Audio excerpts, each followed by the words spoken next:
Hello guys and welcome to a new lesson of the Demystify English course. We have some great new vocabulary for today's lesson. So let's get started. السلام عليكم ورحمة الله وبركاته. أنا كروس أنت بتتفرج على قناة ديميستيفاي انجلش على اليوتيوب. معانا النهارده مجموعة كلمات جديدة، بس قبل ما نبدأ حابب أشكر الناس الجميلة والتعليقات المحترمة اللي بتوصلني على المحتوى. أنا متشكر جدا يا جماعة على دعمكم. يلا نبدأ مع بعض الدرس. طيب تعالى ما نضيعش وقت وندخل في الدرس على طول. اديني بقى تركيزك يا باشا. الكلمة الأولى هي address بمعنى عنوان. الكلمة دي ممكن تكون عنوانك الجغرافي، بيتك أو العمارة أو الشقة اللي أنت ساكن فيها، أو ممكن تكون عنوانك الإلكتروني زي الجيميل بتاعك أو أي خدمات إلكترونية بتقدم خدمة الميلز. تمام؟ تعالوا نفترض في واحد عايز يبعت لك رسالة، فعايز يسألك عن الإيميل بتاعك فيقولها لك كده: What is your email address? What is your email address? What is your email address؟ بمعنى ما هو عنوان بريدك الإلكتروني. المثال الثاني وإني أتكلم عن موقع أو مكان. شفت الشخص اللي كان عايز يبعت لك رسالة؟ تعال نفترض إن هو عايز يبعت لك صندوق مثلا بس للبيت بقى، حاجة على عنوان بيتك، فممكن يسألك ويقول لك Can I ask you for your address? Can I ask you for your address؟ بمعنى ممكن أسألك عن عنوانك. لما بتحط كلمة can I، التعبير ده لما بتقول can I ده معناه ممكن، يعني ممكن أسألك، ممكن أعمل حاجة وهكذا. بتطلب من الشخص اللي قدامك بطريقة مهذبة. شوف الفيديو ده كده وتعالى اديك الكلمة اللي بعدها. We spent $500 on an email address. We spent $500 on an email address. We spent $500 on an email address. الكلمة اللي بعدها هي afternoon بمعنى فترة بعد الظهر. بتبدأ من الساعة 12 لحد الساعة 5 أو لحد ما الشمس تغيب، لأن بعد ما الشمس بتغيب أو بعد ما الدنيا بتليل بيكون معناها night. تعال نديك مثال. انت عايز تقترح على حد انه يتمشى معاك في الحديقة بعد الظهر، فهتقولها له كده: Let's go to the park this afternoon. Let's go to the park this afternoon. Let's go to the park this afternoon. دعنا نذهب إلى الحديقة هذا المساء. كلمة this afternoon يعني معناها هذا المساء، نقصد في اليوم اللي احنا فيه. وتعبير let's go ده ما ترجموش حرفيا، ده تعبير، وهعرفك يعني ايه تعبير في اللغة الإنجليزية. ما بيترجمش حرفيا، يعني ما تقولش ان الابوستروفي دي اختصار لكلمة let وبعدين is، لا ما فيش الكلام ده. هو ده على بعضها كده بنقولها كده، بيكون معناها دعنا نذهب. لما بنقول دعنا نذهب، دعنا نأكل وهكذا، بيكون معناها let's go, let's eat, let's run وهكذا. وخد بالك من نقطة كلمة park، ما تقولش بارك بالبي، صوت البي هنا بيعمل با. قول بارك، لأن بارك بالبي، بارك معناه صوت نباح الكلب، يعني صوت هوهوة الكلاب دي في الإنجليزي اسمها إيه؟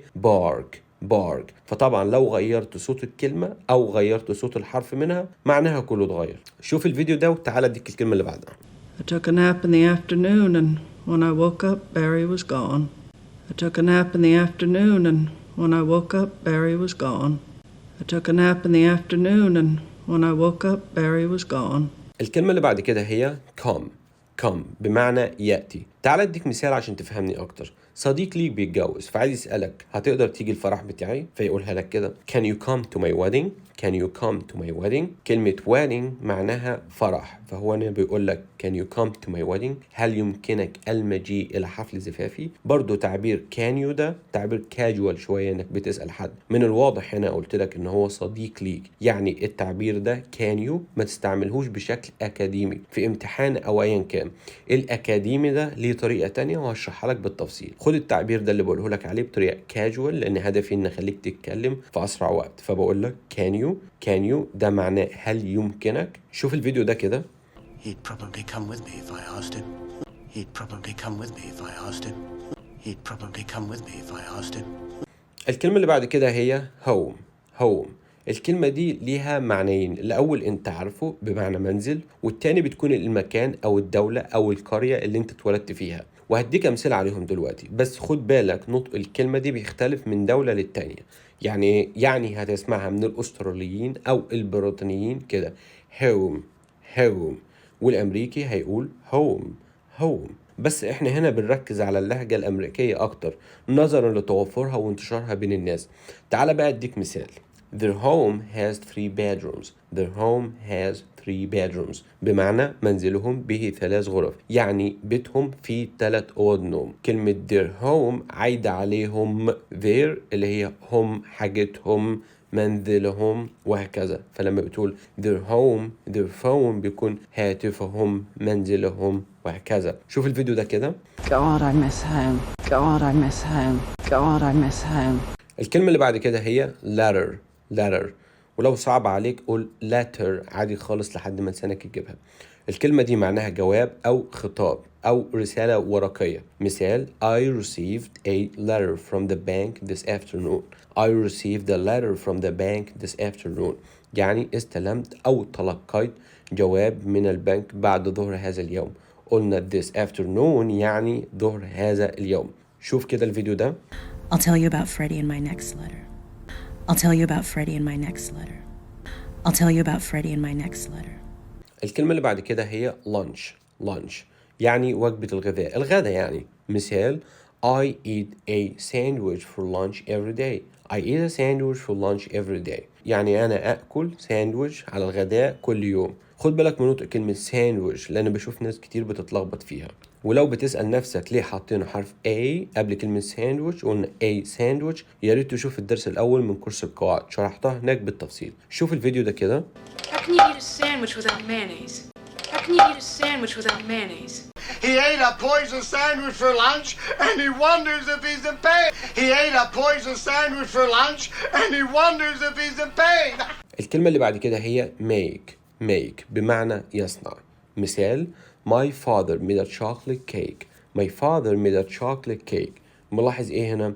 لما بنقول made a بنضمها مع بعض كأنها مكتوبة كلمة واحدة كده، بس احنا بنخطفها بسرعة بنقول my father made a chocolate cake. My father made a chocolate cake. لما بنقولها بالراحة my father made a chocolate cake تقدر تقولها بالراحة لحد ما لسانك يتعود عليها. الهدف من ان انوه لك عليها انك ودنك هتتعود، وبعد ما تتعود هتعرف تقولها لان الود مفتاح اللسان. شوف الفيديو ده كده. I'm going to make tea. I'm going to make tea. I'm going to make tea. الكلمة اللي بعد كده هي need بمعنى يحتاج أو احتياج.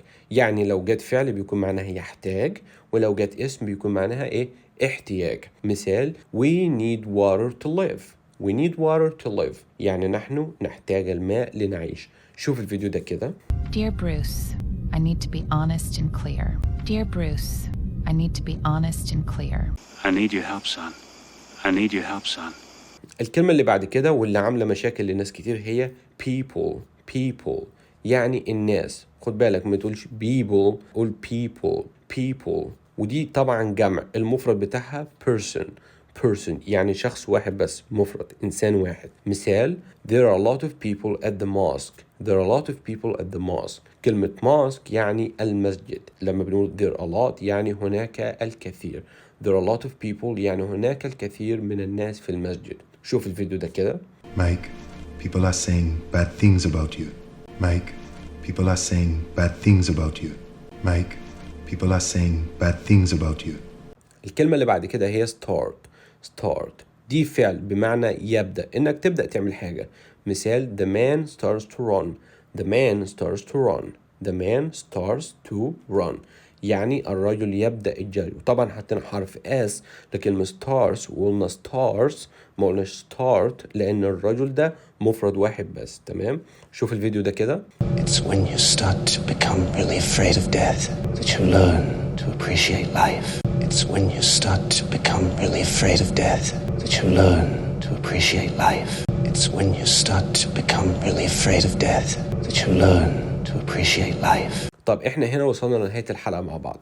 جرب تعمل أمثلة من عندك وسيبها لي تحت في الكومنتات، ولو مش حابب وده عادي جدا ممكن تعمل الأمثلة دي في ورقة عندك أو في كشكول. شكرا جدا للمشاهدة والسلام عليكم ورحمة الله وبركاته.